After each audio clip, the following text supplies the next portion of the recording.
Go All ahead. right. Well, now we are recording. I think episode 278.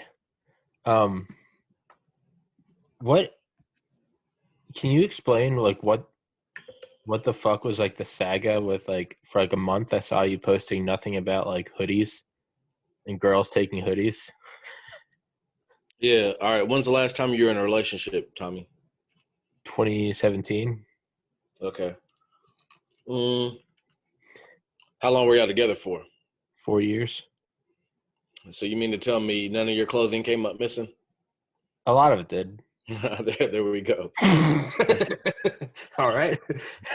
I saw you post one thing and it was just like a meme, but I started to notice after like a couple weeks, I was like, did something happen to Sean that like every day is like, bitch, better give me my hoodie? I was like, Yeah. So when you date or when you have a girlfriend, you start noticing stuff getting moved around. By the way, I'm single, but I have friends. But sure. you see stuff start getting moved around, and then stuff missing, and it's usually sweaters, hoodies that you'll never see again. And then I started noticing phone chargers missing Oh, because I fuck. think what happens when they plug their cord, because they come over, they're like, oh, do you have an outlet or something, and you use a USB thing. Yeah. So I think what they do is when they use the cord to plug it in, when they leave, they just take everything. Yeah. Oh, this is attached to my cord. It's mine. This is mine now. This hoodie is mine. This is all So I'm mine. like, okay, why am I buying 3 more of these USB plugins when I Yeah. had like 5 to start with in my place? You But gotta go anyways, that was it. you gotta go full 1950s. You gotta give him a backhand. What you said it, not me. Yeah, I don't give a shit. Um, um, so for everybody listening, it's my buddy Sean, who is on a survival show, and it just made me think because yesterday I had on Dr. Jerome Corsi, who wrote a book called Hunting Hitler, and it's one of like many books I've listened to on Audible about the Nazis that did escape to Argentina. But that always made me laugh when you talked about at the end of your show. You're down there. You're like, why does it look like I'm in Germany? And Mhm. you're in South America, and that just got me thinking more and more. I was like, they really did go there. The Nazis really did bail out to South America, and you were like, here I am. Um, Looks like the mountains in Germany. I don't know if I ever really explained. Let me just wrap up that part of it because I Sure. can't really remember where I left off. You sort of touched on it right now, but yeah, I thought it was awkward. We talked about a little bit of conspiracy theories because I'm always open to hearing conspiracy theories, even if I think they're it's super goofy. If Even there's yeah, evidence that sounds like it's like it could be true, I'm interested because yeah, hell, I don't know anything.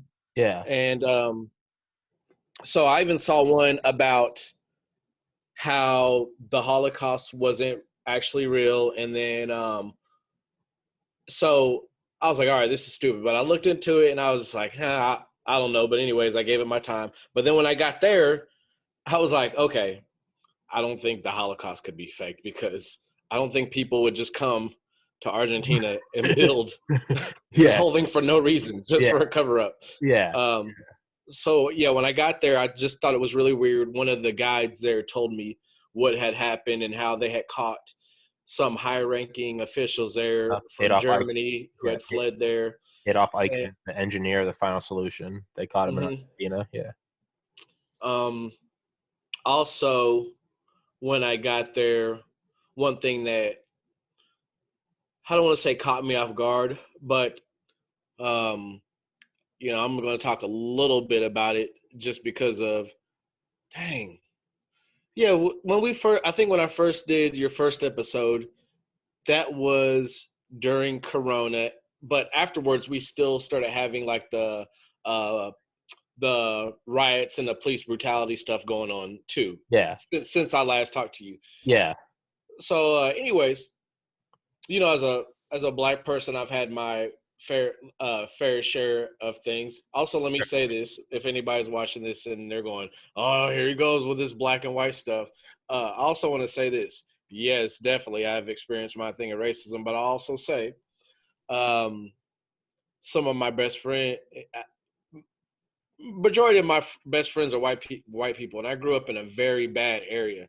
Yeah. So as much as I will talk about racism, how effed up it is, and how even to this day things aren't fair, which that's how life is. I've sort Yeah. of got used to it, but I'm still gonna say it's not fair. Yeah. I will say like some of my um, let's see the phrase I'm looking for, like the people who I can trust the most have been white people. Sure. And like, Take I was Go gonna ahead.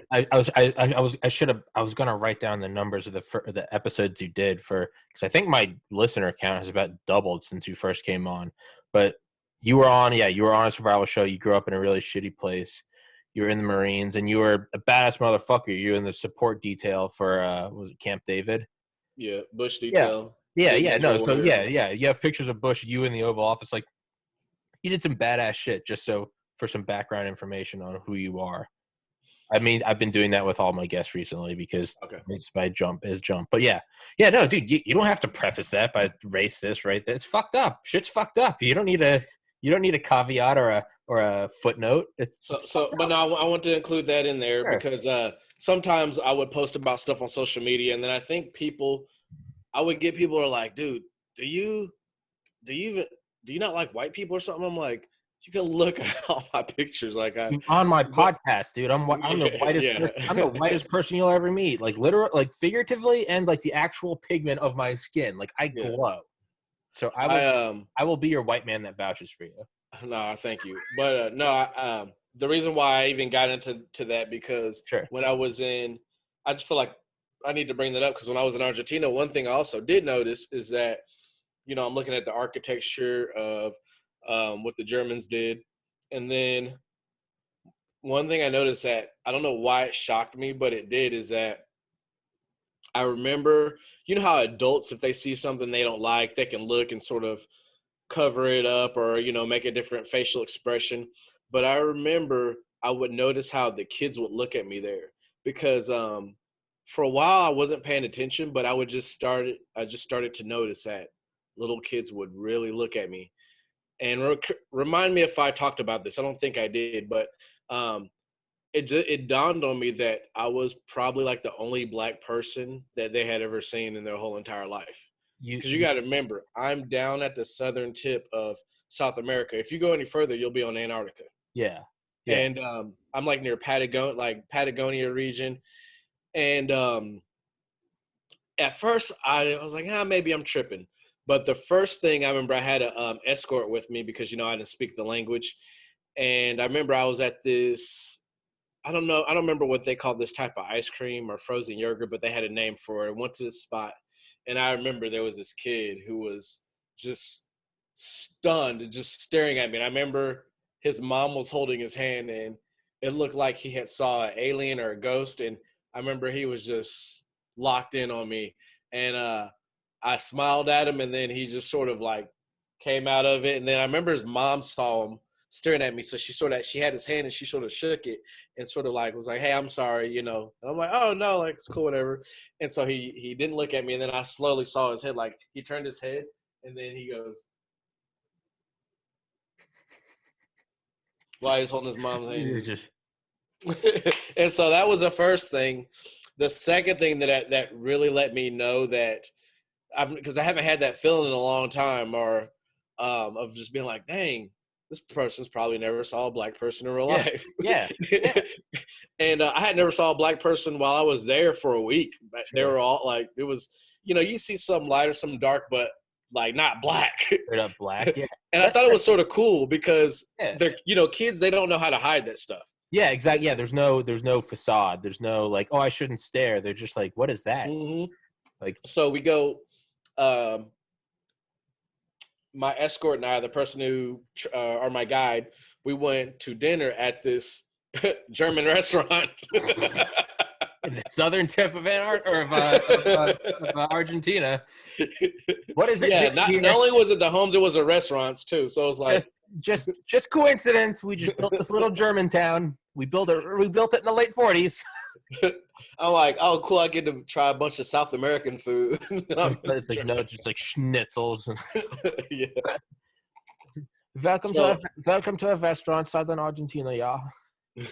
So we go to this German restaurant, and we're eating. I'm having some beers, and there was this family, this couple, and they had their son with them. And I remember almost the same thing. This kid, he was sort of playing around. His parents were sort of letting him walk around the restaurant. And I guess he hadn't noticed me at first because I had, it was a little chilly. I had, hat on, jacket. And I remember I just sort of start taking layers off once I got warmed up. And then I remember just this kid, he had like his toy, and then same thing. Like I just saw this kid about 10 feet from me just holding his toy, just staring at me. And then his parents started calling him in Portuguese, I think. It was Portuguese or Spanish, one of the two, I can't remember. And they called him over, and they same thing, they like waved, they're like, hey, we're sorry, I was like, oh no, it's cool. So then same thing, he started playing with a toy, and he sort of got closer to me. His parents started calling him back. So I said, no, I was like, he's cool. Like, let me talk to him. Yeah. So he's about 5 feet away from me. And I remember he just had his toy. And he was just looking at me, and the guide, we were laughing. We were smiling at him. So I held my hand out for him to touch. And he just started inching closer and closer. And then I remember he touched me one time, and then he hurried up and went back to his family, just a real quick touch. And then his dad was like, nope, you're going to mess with him. Go over there, go see him. So his dad sort of just like shit him away, came back over to me. And I remember he touched me again real quick, but he stood there. And then eventually, like, he grabbed my hand, and he just started shaking, and then he started smiling. Yeah. And then he saw that everything was okay. And then, like, he went back over to his parents, and he was all, happy and proud of myself. Yeah. I thought it was like, that's cool. Interesting to experience that kid. I don't know if he'll ever remember the rest of his life, but I don't know. I thought that was interesting that kid probably had, for whatever he'll learn the rest of his life of how a certain group of people are, like he had a good interaction, and it was just interesting seeing like his whole expression. I was gonna say that kid's upbringing's got to be so fucked. Feels like I grew up in southern Argentina, and I remember German restaurants and black people. Everyone's going to be like, bullshit, you're not from Argentina. Like, no, I swear. I met a black guy at a German restaurant. Bullshit. Yeah. You're right. That it is like that child innocence that the child kind of does what, we are all conditioned to not do. When a child's like, why is that person fat? And you're like, you can't say that. Like, but it's like, it's like, what is like the baseline curiosity of like a human. It's like you go up, you kind of touch it, poke it. What is this thing? Whether it's the first time you've ever seen an iPad or whether it's the first time you've ever seen a black person, you just kind of go up and it's like, what is the, it's real. It's there. Okay. It is, right? It's kind of just that, it's like a dog sniffing. It's just, what is this thing? Yeah. It is, but it can only come out in like in a child. Well, one other, I'll do a lot of side conversations. So I don't give a shit. Yeah, no, you do whatever you want. When I got recalled back into the Marines, a lot of people forget that when people go into the military, these people, we're coming from all different backgrounds. You get some people coming from LA, Miami, New York, and then you get some people to where they had to drive possibly like 80 miles to get to their nearest recruiting station because they live in the middle of nowhere. Yeah. Some of the people from Texas. So I remember when I got recalled, I had to get on this bus. So this is 2000 and I'm just gonna say 2008. We had to get on this bus, and I remember, so iPhones were already out. Mm-hmm. When did iPhones come out? Maybe 2006? I think 5 or 6, because I was a freshman in high school. So fall 5 or spring 6. So iPhones have been out now for 2 to 3 years. And I remember we got on this bus, and this guy had out his iPhone. He was, I don't know, messaging his wife or girlfriend or something. And I remember this guy next to him goes, "What in the fuck is that?" And then the dude was just like, and I remember he said it loud because I was sitting behind him, and he just sort of, the guy with the iPhone just sort of looked at him laughing. He was like, "Oh yeah, it's just like just new iPhone or whatever it came out." And then the guy was like, "That's a phone?" And the dude stopped and looked at me. He's like, he just sort of shook his head because I guess he thought he was joking. Yeah. The dude had a real thick country accent, so he Yeah. lived, That I don't know, somewhere in the hills or sticks. Yeah. And I remember the guy goes, man, he was like, I thought that was like a gaming console. He's like, I don't even have a fucking cell phone. And it was just interested seeing this grown man's Yeah. Yeah. interest in like this iPhone that had already been out for 3 years, but from where he lives, Yeah. he said he didn't watch TV. Yeah. And it was just like, dang, like this is 2008 and this dude seeing his first iPhone. No, I mean, it makes sense though, dude, because that shit's alien. I remember the first time I saw one when they came out. I vividly remember looking at my friend. His name was Taylor. I remember I was in high school and I was on his phone and I was just kind of like scrolling through pictures, but I couldn't wrap my head around the idea that the whole thing was a screen. I was like, what the fuck is this? Mm-hmm. Like, yeah, but no, it makes sense, man. It's like, I don't know, playing on like an Xbox 360 for years and then like going to like my little brother's place and he had like an Xbox One on like a 4K TV. It'd been out for like 5 years, but I sat down and I was like, what the fuck is this? Yeah. He's like, dude, this is old. I was like, no, it's not. This is space age. Yeah. And he was like, no, it's not. You're just a moron. And I was like, all right, we could argue that, but yeah. It took me the longest time to finally get a phone because I'm 37 now, so I have some older generation tendencies, and then also like the other half is younger. I'm right at that. You're a right weird, you're intergeneration. So it took me the longest time to want to get a phone that was all just one screen because I just did not like it. I was used to having buttons. I felt comfortable having buttons to actually push that I could like feel click. Mm-hmm. And I remember, man, Verizon, everybody just started integrating to no buttons. And I remember like the newest upgrade of the phone I had didn't have any buttons. And I just remembered, I was like, oh man, it really bothered me for some reason. And but now I can't because they don't have buttons. If I text somebody with my fingers, it'll take me forever because the buttons before were laid out like a keyboard. Mm-hmm. And because you type on a computer, I could knock them out real quick. But because I had the phones that had the keyboard layout. Yeah. But anyway, so the whole push button screen, I'm still super slow at texting. But what I do is I do voice text. Fuck yeah. And I can just knock stuff out super quick. And so as long as there's voice text, I'm good. If they ever get rid of that, oh man, I can't. Once they got rid of the keyboards, I text super slow. Dude, I have a MacBook from 2019 and it's got like a touch bar across the top. Mm-hmm, I know what you're talking about. It's not cool. I mean, I get they're trying to go for like some futuristic shit, like cool, I get it. But no, like I just want to press like a button to dim the screen, and but instead I accidentally touch it all the time too. So I'll be like just typing and I'll pop it, I'll touch it, and like Siri will come up and it'll scare the shit out of me because the volume's turned up. So I'll be like, I'll just be sitting there looking on Reddit, and I'll be like, "How can I help you?" And I'll be like, "Fuck." And but that's kind of, I was thinking because kind of hesitating to move to a phone, but you said that there was a lot of that. To tie it into kind of the psychological effects of the Survivor show you were on, you said that there was a lot of that kind of like a bit of almost like a hangover that like still persists to now. Like I know you said like own minimal things, right? But I got rid of I don't have it. I got rid of my internet. I got rid of some things. I got rid of a bunch of clothes. Because you're right. I did say that after I did that, I said, dang, I survived over 30 days of that with what I had, which was hardly anything. And then it sort of in my mind was like, man, look at all this stuff I got. Like I used to complain thinking that I didn't have much now. And then that made me feel like I was a millionaire. Yeah. Yeah. When I was out there. So like I got rid of my internet. So I only have internet on my phone. Mm-hmm. I watch everything from so right now I'm at my laptop, but I'm using mobile hotspot from my phone to my Yeah. laptop. Fuck yeah. But yeah, I don't have Wi-Fi. I got rid of that. I got rid of a bunch of clothes.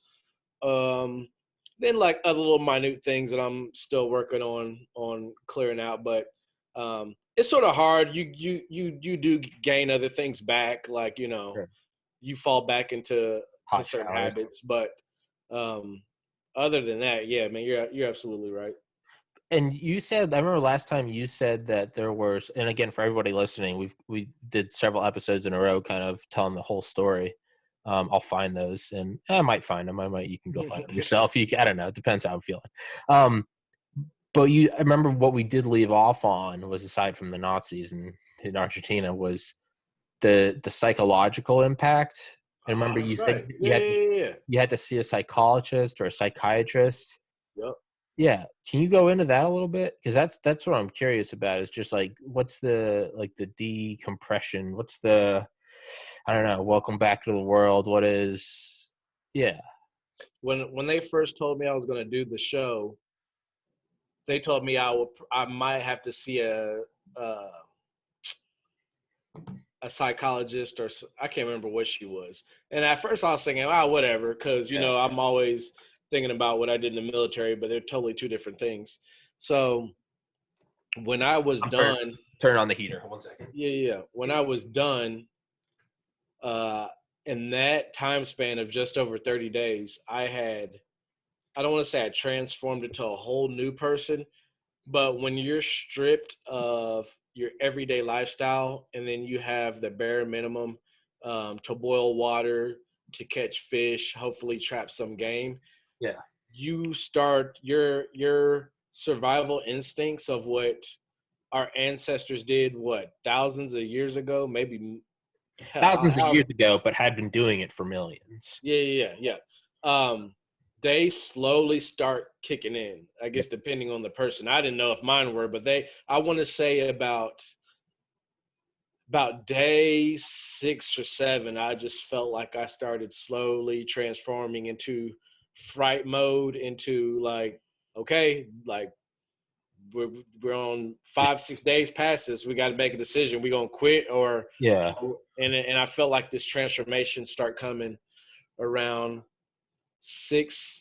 day 6 or 7, and you just start morphing. You slowly start evolving into a different person, of how you're going to charge the day into the night. So when that was all done, I was constantly there. You're living. You feel like you're living for the day that when it's all over, and you can actually get a real meal.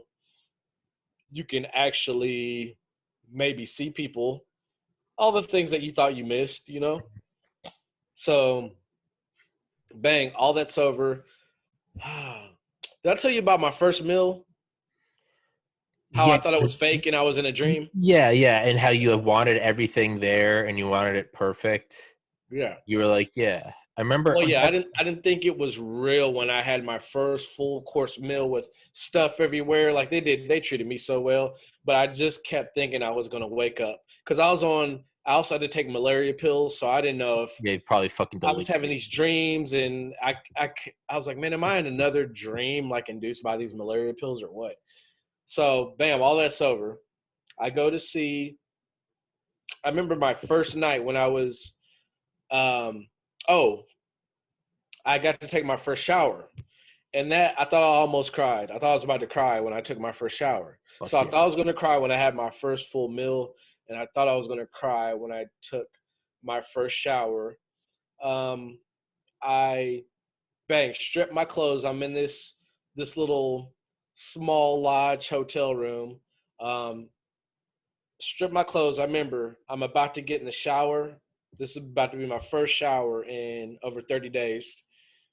And I walk past this mirror and I stop and I look, and I just couldn't believe I was looking at me because I've lost 30 pounds.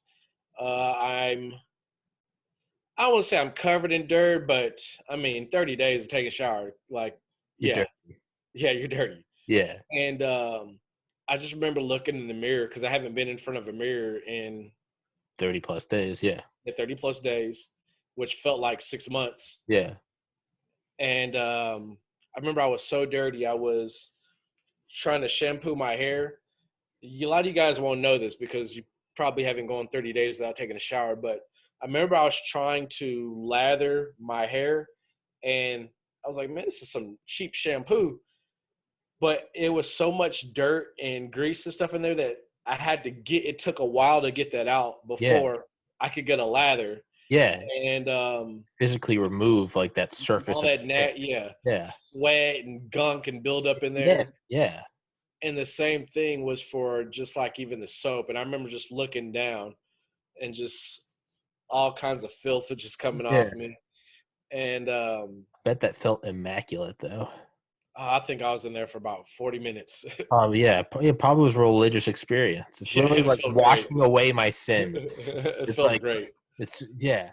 It's I mean yeah. I think that would probably move me to tears. Oh man. So bang, do dinner. I remember. So I go to sleep. I go to sleep. They transfer me to this other hotel that had a TV, and that was really weird for me. I remember everything was loud because they Mhm. had been. I had been in the city now. Everything was amplified loud. I felt like I had a headache for 2 days because I was used to just peace and quiet for a month. Silence, yeah. And then I go back to cars and people, and I just had a headache for about two Fuck. days. Yeah. Uh, bang! I have a TV, and I remember just being all the stuff was in Portuguese and Spanish, but I think I found one or two shows that did English.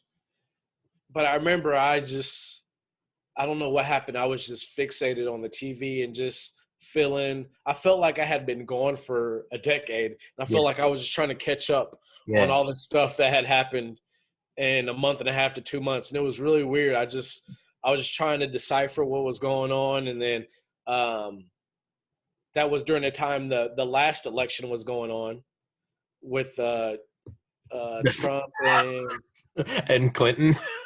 yeah, So, yeah. Thank you. Yeah. so So you I'm already the craziest piecing in all election. this stuff together.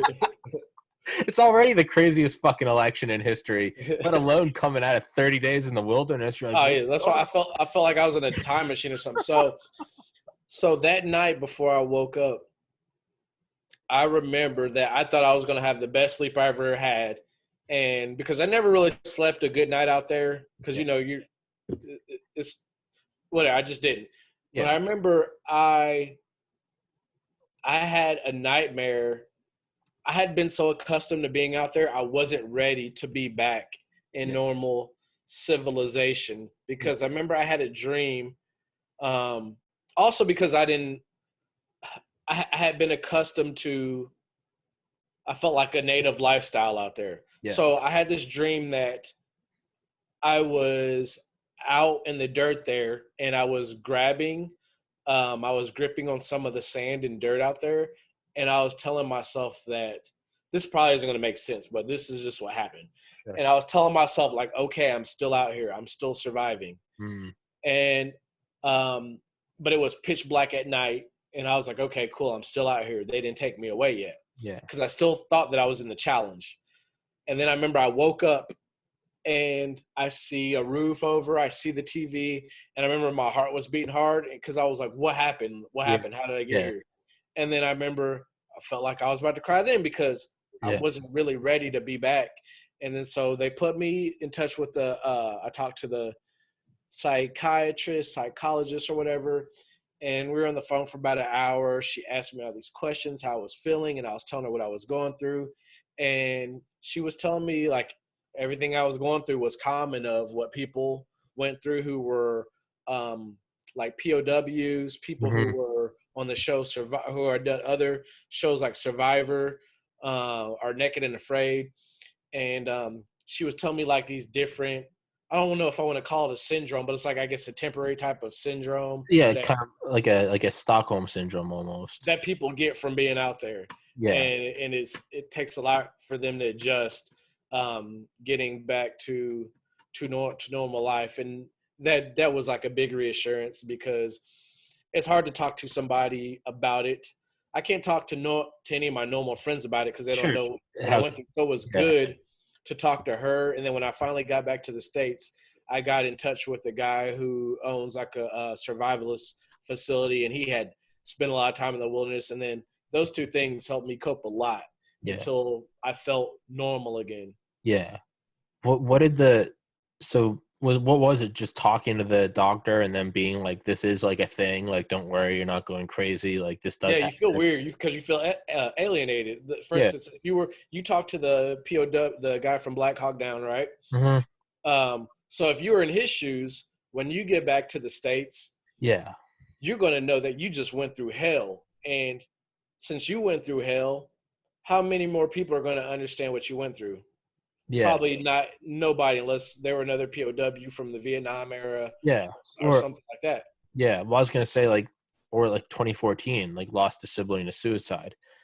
Yes. You start to be like, who the people are like, hey man, I know what it's like to be down. You're like, you have You no don't. idea. But Yeah. then you finally do talk to a doctor, and you finally talk to other people who have lost siblings to suicide. And then you can even find people in the exact same situation, like older Mhm. brother, not just like a parent or a friend, but it's like literally older brother, and they're the exact same age I was.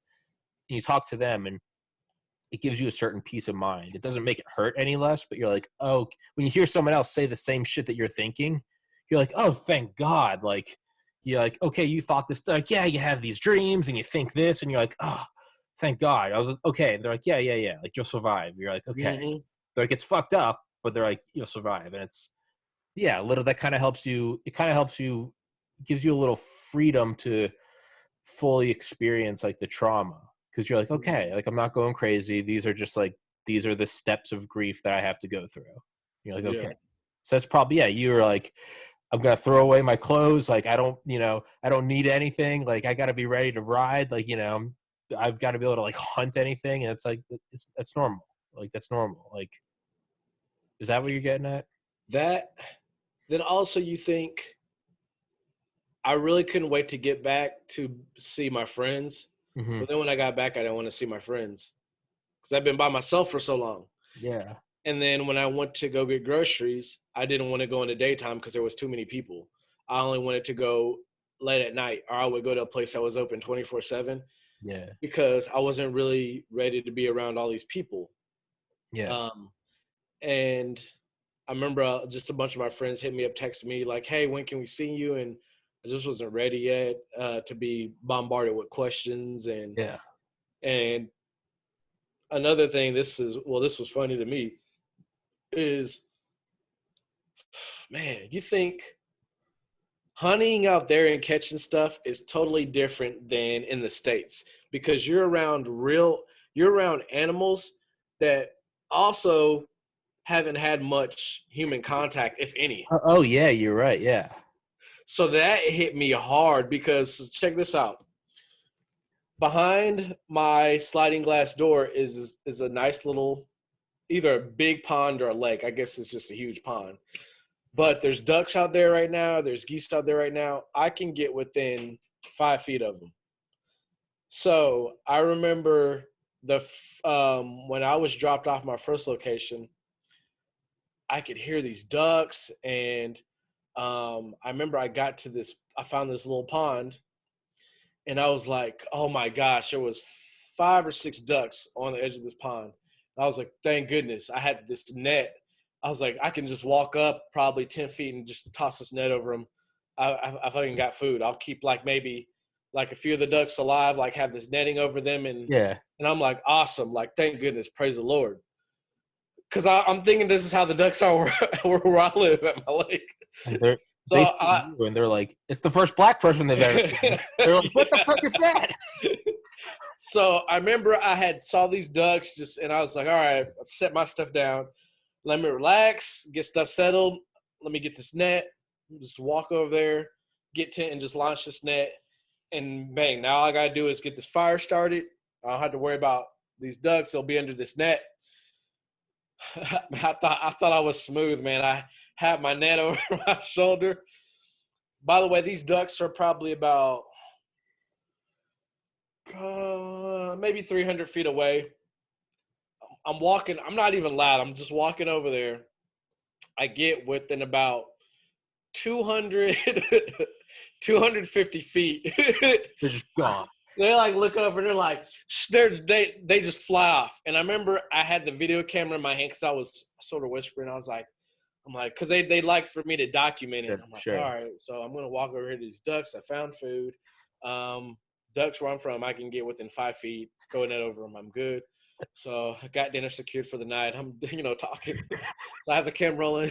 I got the net, and all of a sudden, man, like I'm zooming into the ducks. There they are. You just see them fly off, and then I just turn the camera back towards me, and I'm like, well, there goes my food.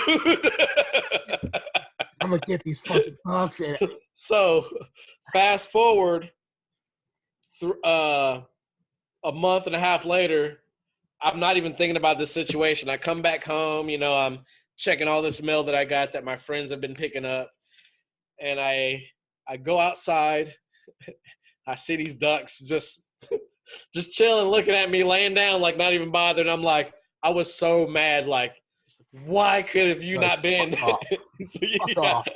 Yeah. A part of me just wanted, because I did catch like a piece of wild game out there, and it just made me so mad. I just remember looking at the ducks at my lake and being like, "You better be lucky I'm civilized again." Y'all piece of shit. Yeah. Right. Yeah. But it's true though. Like, if you see like a deer around here, like you can kind of get a little close, like relative. If you're just going like go for a walk and you see one, you can get close. I've gotten pretty close to some deer in America. Yeah, in America. Yeah. But if I go up to like where my family's lake house is in the middle of fucking nowhere in New Hampshire, you go up there, the deer will start running away from you before you even knew that there were deer. They were there. You'll be just walking along, just like dumb idiot, like stepping on twigs, and their ears are like. I mean, I think I heard someone up there say they're the most efficient radar system in the world because they'll hear and they'll take off, and you'll be like, "What the fuck was that?" You didn't even realize that they were there. Yeah. Yeah, it's that weird conditioning to where, yeah, it's almost like they say that's like a lot of the reason why sharks like bite you, aside from the fact that they're just like dinosaurs. It's like they don't know what you are. They've never seen you. And it's kind of like a little kid coming up to you and like touching your hand. Yeah. But they don't have hands, so they come up and just like bite your torso off. Yeah. Sometimes they're like, "Oh, that's I don't know what that is. I don't want it," but it doesn't matter because now you're bleeding out. But like, yeah, that's fucking weird, dude.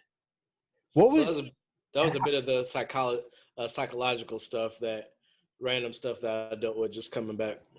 Now, I remember in 2016, I took like 2 weeks off of like, I did not get on like a phone or a TV or anything. I did it for like 14 days, probably closer to like, about 14 days.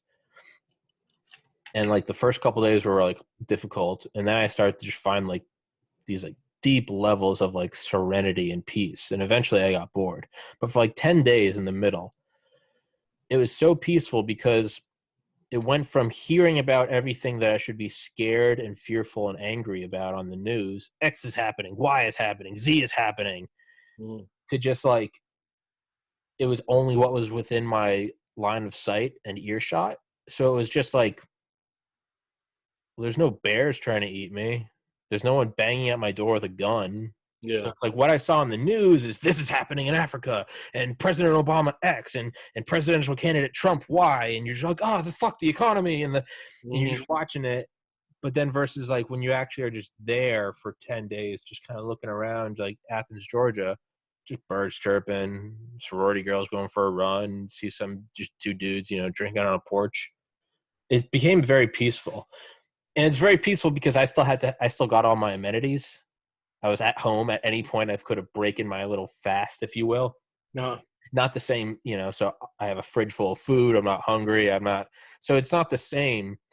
But I mean, what I'm getting at is, was there any sort of that, or was just like the desire to survive so powerful that you couldn't enjoy it? Was there some serenity that like, I guess the way you could look at it is, this is what I'm trying to say. When you came back, I know you talked about all the sights and sounds and stuff, too many people, grocery stores, being in the city, headache for 2 days.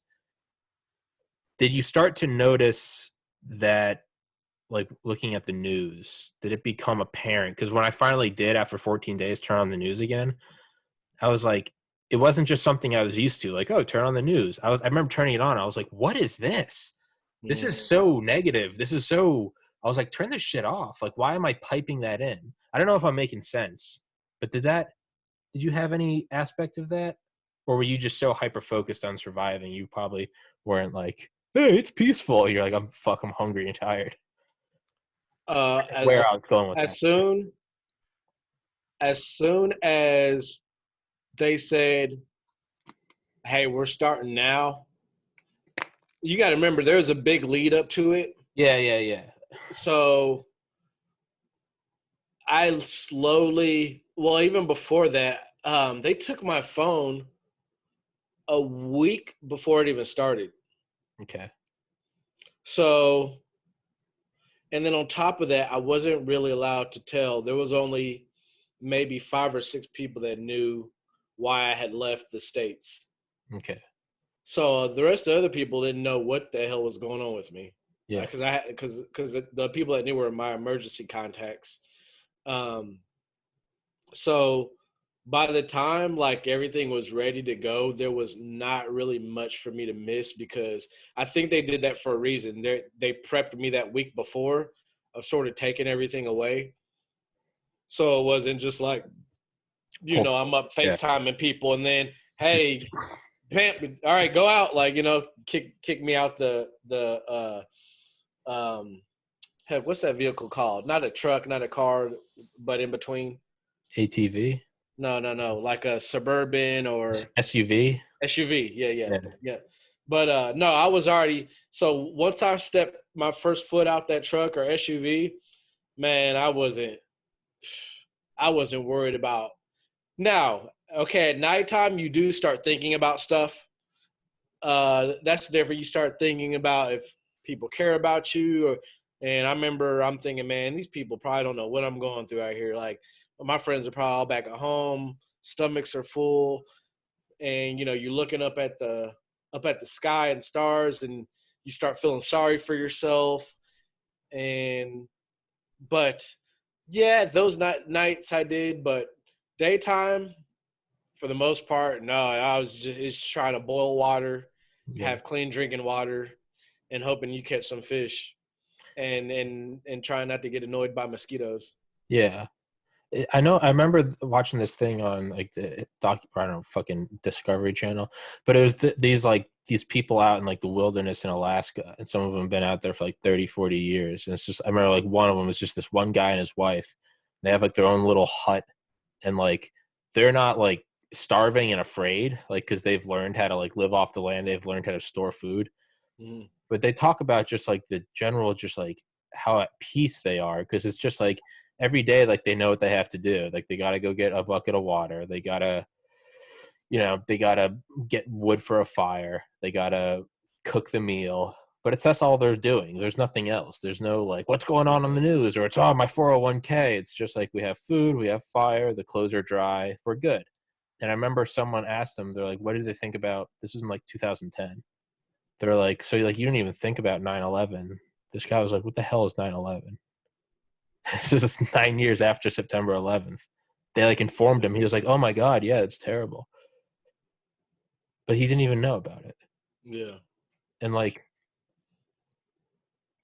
I wonder, it's because you can't just constantly be worrying about boiling water and finding food. Like there's no peace in that. Mhm. That's just terror.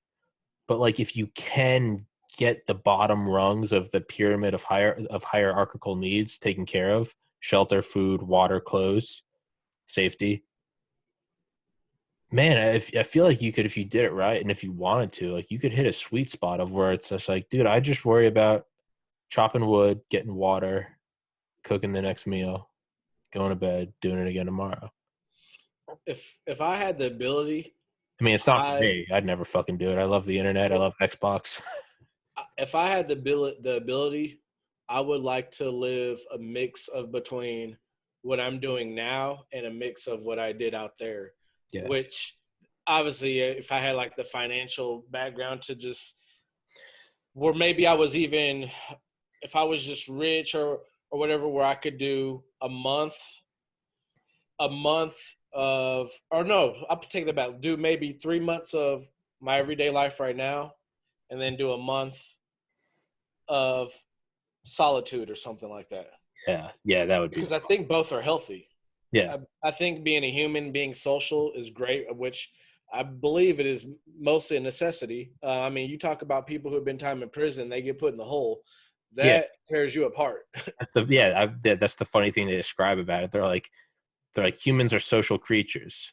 When you're in jail to punish you, they put you in solitary confinement away Yeah. from other criminals. They Yeah. take you away from the other criminals, and that's punishment. But yeah, yeah, Uh, um, so I would like I think that's a good balanced mixture to have, at least for me in life, because um, you get a time to sort of mentally cleanse yourself.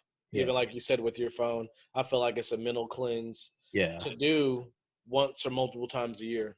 yeah. I know Bill Gates does that twice a year for I think 2 weeks. Maybe it's 1 week twice a year. Maybe it might be 2 weeks twice a year. Hmm. But he just goes up. Granted, he's got like a hundred Yeah, thousand he has a square foot. financial. Yeah, Yeah, yeah. But you think? what he does is he goes up there, and it's like the stipulations are like, unless the company is like being called in front of the Senate, unless his wife is in the hospital, or unless his kids are in. There's like three stipulations that like his secretary will basically like break his like solitude.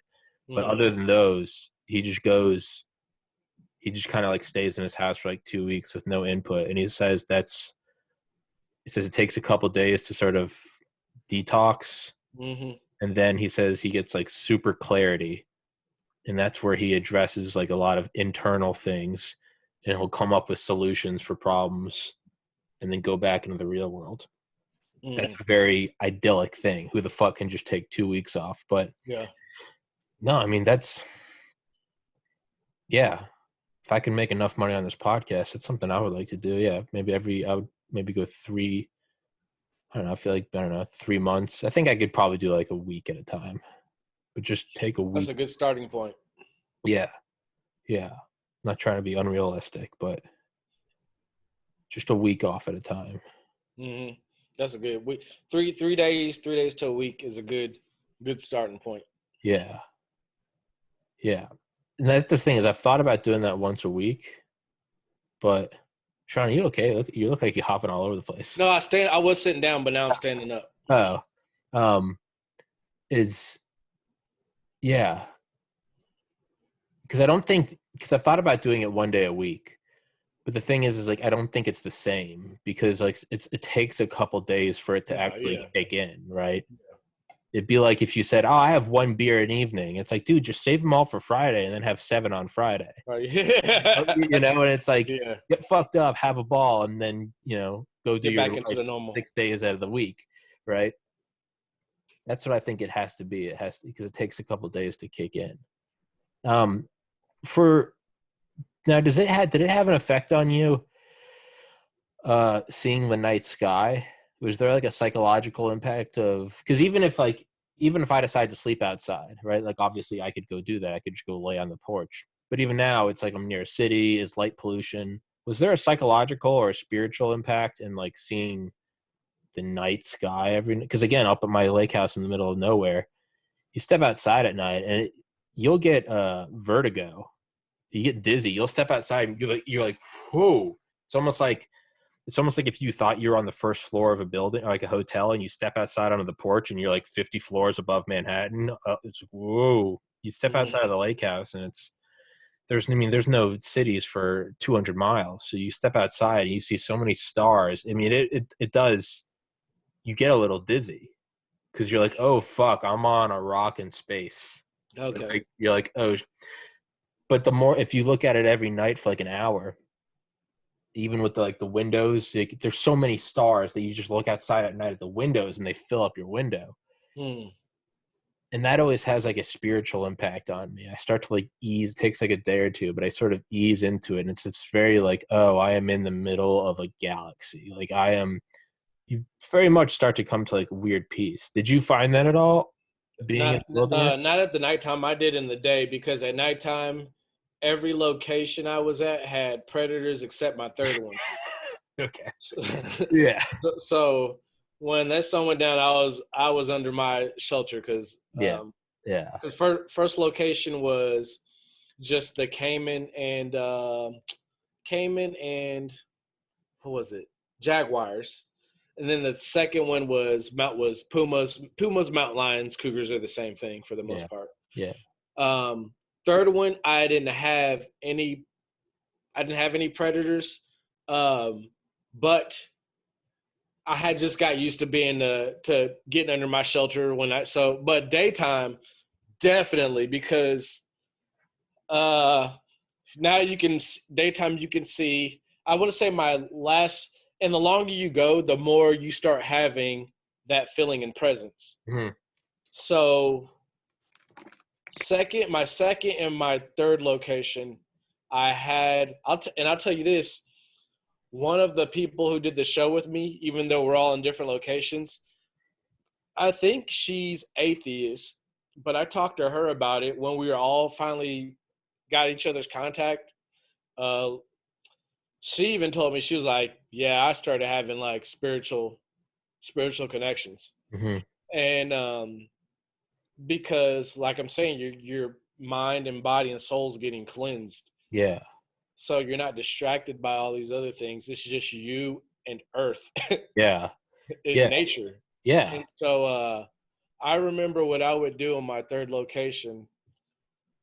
I didn't care how weak I was, I would climb up this damn mountain cliff. And it wasn't like cliffhanger like Sylvester Stallone. I mean, Yeah. I it wasn't really dangerous. Just make sure you watch where you're stepping. I remember, man, I felt like it would take me half an hour to get up this damn thing. But I remember I would get up there and it was enough for me to overlook just looked like this endless vast amount, and I could see these mountains with ice caps off in the distance. And I remember I would just move these rocks into this moment to where I could just lay in it, take my coat off, and I remember I would just look up in the sky, and these views look like stuff you would see on a calendar somewhere, stuff that you look and you're like, I'll never be there, but and I remember I was just soaking that all in, thinking that, man, I'm in one of these places that I see pictures of in calendars. Yeah. And I'm like, damn, like, this is beautiful. Like, and it starts getting deeper than that. Well, that's when the spiritual stuff starts kicking into you, because No, you what do have you, a whole different view. yeah, what do you mean it starts getting deeper? Can you go into that? Can you Because you're not, when you're in the city, and hell, even if you're in the country in America, you see the same stuff for the most part. But you get taken out of that and you get put to a whole different country to where there's nothing bothering you, to these beautiful views that you see on calendars and stuff on Discovery Zone, National Geographic, and it just starts soaking in, and you're like, you start picking apart stuff because you don't have a phone distracting you now. You don't have a friend or a wife or a girlfriend or husband distracting you. So you just start asking yourself questions. uh Dang, how am I here? How am I in South America? yeah. Dang, this is beautiful. Like, how can this all be accident? How can Yeah. this beautiful landscape just be an accident? You Yeah. just start, you're having all these discussions with yourself. Yeah. Because you don't have Instagram to scroll through. Yeah. You can't play with it. So you just, And you've been having this discussion with yourself off and on for 30 days. So yeah, it gets really deep. start to get, yeah, you probably start to have less breaks in between. Like I meditate every day and I meditate and do like 15 minutes of that. And then it's like, got to do a podcast, got to blah, blah, blah. But it's like, Imagine meditating out there, oh, it's going to be even crazier. yeah, you probably, yeah, less time in between to where you probably just start, I might probably stay out there for 60, 90 days. Like you probably get to a point where you're just constantly like, why am I here? Like, what is this? Why do I exist? What is reality? What is the nature of God? What is, Mm-hmm. you probably start to fucking, that's like the two types of Buddhas. They say like there's a Pratyeka Buddha and a Bodhisattva. And Okay. there's two paths the Buddha can take once you achieve enlightenment. One is a bodhisattva. You come back from your retreat after you're enlightened, which is what the Buddha did, and you teach others about how to attain Buddhahood or enlightenment, right? The other type is the Pratyeka Buddha. I don't know if I'm saying that. Pratyeka Buddha. They go out and they're never seen again. They just disappear into the bliss. They go Mm-hmm. out and they're just walking around in forests or mountains, and they never see another person again because they don't leave that state of just like wow, like what is all this? And they just dissolve into the ether, right? Metaphorically, but Yeah. they don't come back. They're like, they just find God. I mean, I imagine that's probably what's got to happen eventually. Is you can no longer ignore those questions, and then you start to examine them and answer them. And unlike meditation, where it's like, all right, that was peaceful. Now you got to go to work.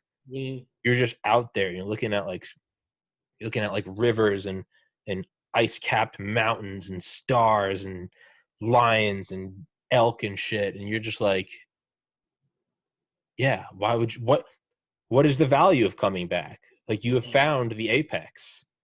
What are you coming back to? Of fucking the dating scene? Yeah. TGI Fridays? Like, what? No, you're And, out. Yeah. and you got to remember, I come from a effed up neighborhood, Yeah, that stuff, exactly. and it's like, how did a little snotty nosed, dirty ass black kid go from coming up in this urban environment to military in the White House, and now I'm somewhere in Patagonia, where the closest country is Antarctica. How in the hell did I get? It was just still to this day it blows my mind. Yeah. Yeah, absolutely.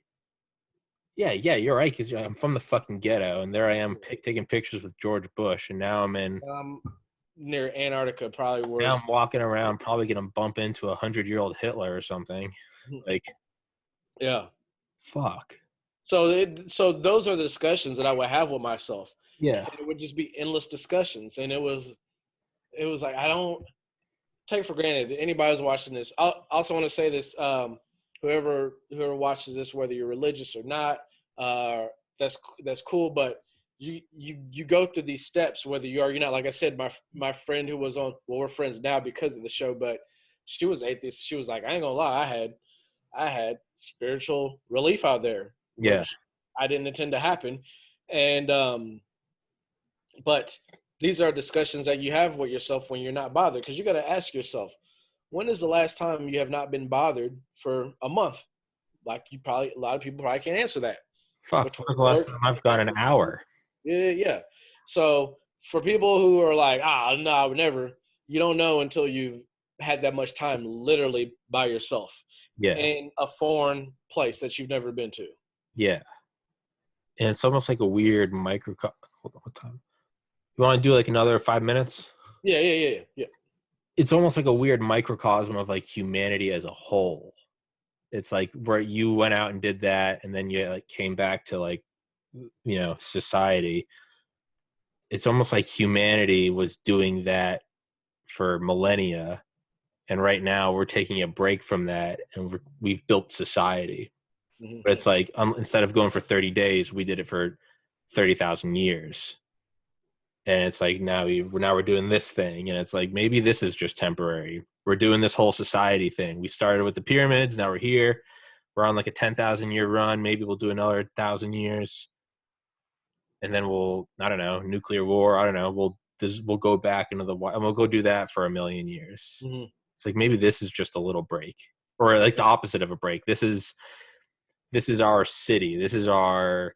I want the full plate of food. I want the shower. I want the I don't too many things. TV, phone. It's like, we're doing this whole thing.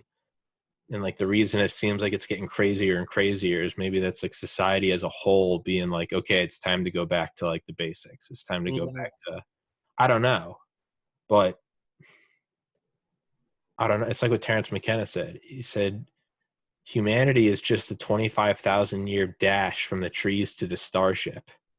And he was like, it seems like, he goes, when you're in the middle of it and you can't see the beginning or the end, it feels like, yeah, he goes, it feels like this is just the whole thing. But he's like, you look at the history of the earth. I mean, 4.3 billion years old, 25,000 years. I mean, multiply 25,000 by 1,000, that's 25 million, Mm-hmm. right? Multiply that by 40, now you get a billion. So 40,000, and that's, multiply that by 4, 160,000. So he's like, 25,000 years is 160,000th. Yeah, he's like, so it really is. He's like, humanity as a whole is no different than like one afternoon of your entire life. Not even. It's like 1 hour of your whole life is what humanity is right now. We Right think it's now. forever because they're like, oh, the pyramids, the wheel, cavemen, Jesus. And it's like, Yeah. this is just a blink. It's a 25,000-year dash from the trees to the starship. Mm-hmm. We went from swinging from branches to like, let's go to Mars. Mm-hmm. But this might just be like it's almost like a teenage phase. This might just be like we're going through puberty, and right now, like, humanity is just asshole teenagers that think we know everything. Adolescence or something. Yeah, and maybe we're approaching, like, I don't know, like, an adulthood. Where you're like, oh man, those were our crazy days. We thought we were invincible. We had nuclear bombs. Nothing's gonna happen to us. That's the same thing of being like 18 and being like, I can fight anybody, Yeah. right? Maybe we're moving to that. On that note, did you see that the ex head of the Israeli space program came out like 2 days ago, and he said that, I shit you not, there's an intergalactic federation of aliens who have decided that Earth, they contacted America and Israel, and they decided that Earth is still too immature to join the Galactic Federation. And this is the former head of their space program. This was a few days ago. Yeah, I've had so many people texting me. I don't know what that says about me, that people are like, hey, you psychopath, have you seen this? But I was like, fuck. That's weird. Yeah, I mean, fuck knows what's real and what's but yeah. hey, if he did say that, I mean, I don't think I would disagree with what the alien said. Fuck, exactly. And I saw some funny comment on Reddit. It was like, why would this guy say all this shit, and how come nobody's agreeing, or how come this isn't on the news? And the response was, because humanity is not mature enough. It's like, case in point, Exhibit A. It'll turn into a bunch of memes, and a bunch of memes. They'll turn political, like, well, the Democrats, well, the Republicans, and it's like, nope. We'll come back in 2100. See you guys in 80 years. We'll try again. Yeah.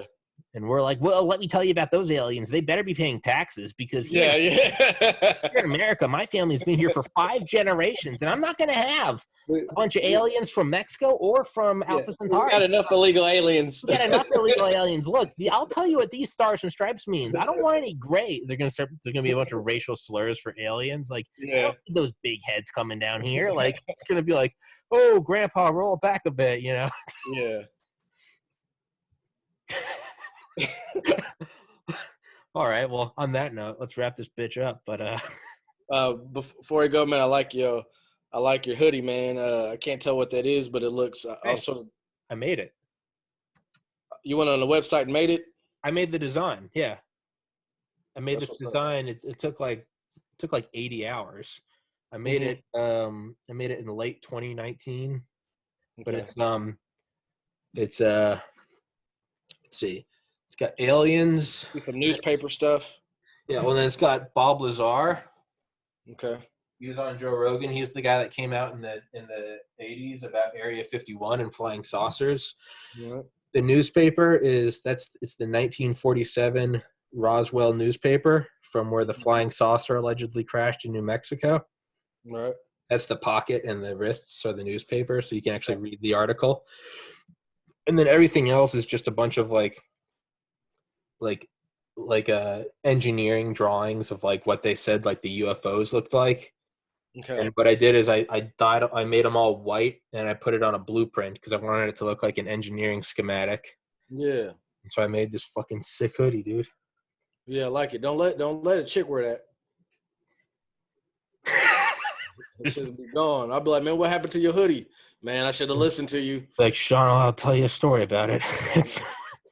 You told me on an episode 200 something, and I didn't listen. 278, you told me. Yeah. I brushed it off. I was like, nonsense. And now I'm looking back, and I'm like, that motherfucker. Blasphemy. If there's one thing he gained from his time in the wild, he came back and was like, hold on to your hoodie. Hoodies. That's what I've learned from surviving in the wild. Hold on to your hoodies. I've made a couple sick ones. They're coming in the mail. I made one that just says, thanks, Kanye. Very cool. Okay. I like that one, though. Yeah, this one's badass. I've had a lot of people compliment it. I like it. It's sick. Hell yeah. Good job on designing that, man. Thanks, dude. I like it a lot. It's when the podcast gets big enough, I'm gonna probably open up like an apparel store for the podcast and just A little merch store. a little merch, yeah. Okay. Because I tried to do that a couple years ago. Nah, wait. Just wait. Yeah, and it was just like I liked making weird shit like this, and everyone's like, "I want a polo," and I'm like, "Well, I don't fucking want to make polos." Yeah. And so now I'm realizing like I think I'm gonna wait until the podcast is bigger, and then even then I'm just gonna make a store that I'm just gonna make a store for fun that just breaks even. Like I'm not gonna try to turn it into a company. I'm just gonna make weird shit like this, and then maybe put like I don't know TPC podcast somewhere. Just make weird shit like this. Cool. Well, keep me up to date with that. I mean, whether it's 5 years down the road or 10 years down the road, Oh shit, or a man. year down the road. I've already made a couple. They're in the mail. I've got a crazy one coming of all these pharaoh heads I put together. Made it look like some psychedelic acid trip. Mm-hmm. That one's in the mail, and I'm waiting for it. There's some badass ones coming. Yeah. Okay. Well, dude, thanks for your time again. And Dude, thanks for coming on, man. I fucking don't be a stranger. That was too long in between this episode and the last one. yeah, you know how life is, though. Yeah, the whole pandemic, 2020, Yeah. Israel talking about galactic federations of aliens, and Well, man, keep in touch, and then we'll link. We'll look. Hell, next time we'll talk between text or something. Will probably be sometime in 2021. fuck yeah, I'll text you. We'll do one. Yeah, do one early 2021. Real quick, today is December 8th. What do you see happening in the last 23 days of this insane year?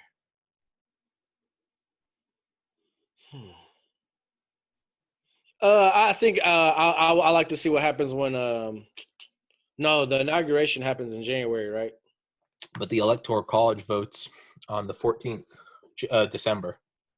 So in 6 days, we should be finding out who is the president. Then I think maybe that.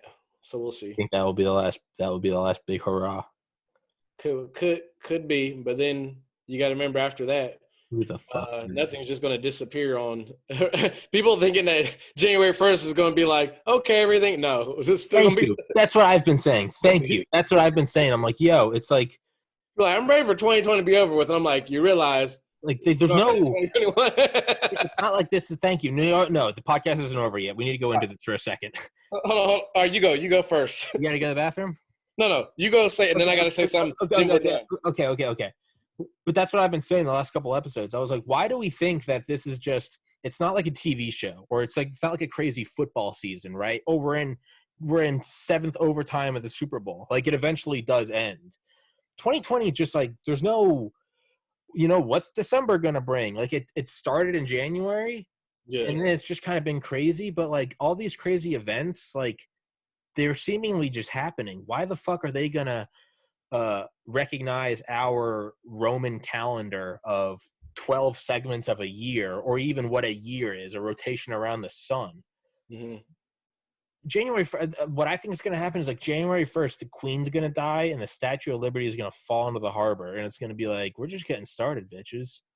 Okay. Like it's not gonna. It doesn't end. It's not a fiscal year. It's not. It's not. It's not the clock doesn't. Oh, now it's turning your reports. Yeah. It's not like. That'd be like if it was 1939 and Hitler just invaded Poland, and everyone's like, "Man, I can't wait for 1939 to be over." Yeah, it's like, hey, man, January 1st, 1940, the Nazis are still there, and it's like, fuck. It's all right. So that's what I think. Yeah. The thing that annoyed me, then we're going to wrap this up, is that I kept getting so upset by people going, "Man, I'm so tired." People would go, "I'm so tired of this Corona bullshit. I can't wait for this election to be over so he can wrap this up." So I'm like, most of the time I'd be quiet and I'd be like, because, there's people that think like this is still all sort of fake or whatever. And I'm like, so you mean to tell me that the rest of the world, and these people who are dying in Italy, they're all waiting for our election? Waiting for the U.S. election. The grinding. The rest of the world is, we got to wait for U.S. to get over with their election so we can. The economy ground to a halt in Southeast Asia, the shipping lines that are over, the cruise ships that no longer stop in Bali. Everyone's just like, fuck. All those concerts in Britain, They're just like, It's all because of all the us. festivals in Ireland, all the Olympics, the Olympics in Japan. Yeah. Everyone's like, Well, December 14th, we're gonna find out who wins this election, and then this thing is kaput.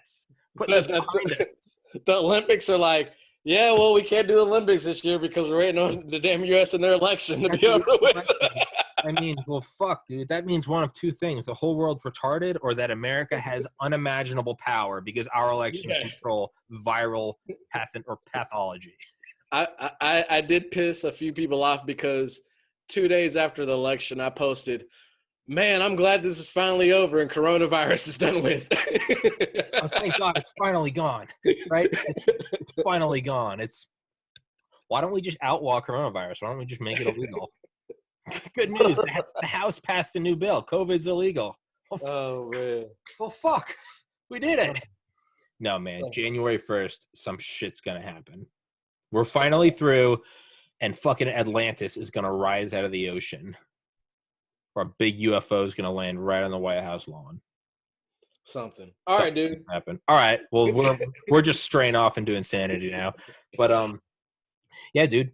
I'll text you when this is up, and let's definitely do one in January or February of the new year. All right, man. Thanks again, bud. Of course, buddy. Stay safe. God bless America. Merry Christmas, everybody. And, yeah, buckle up. Later, bud.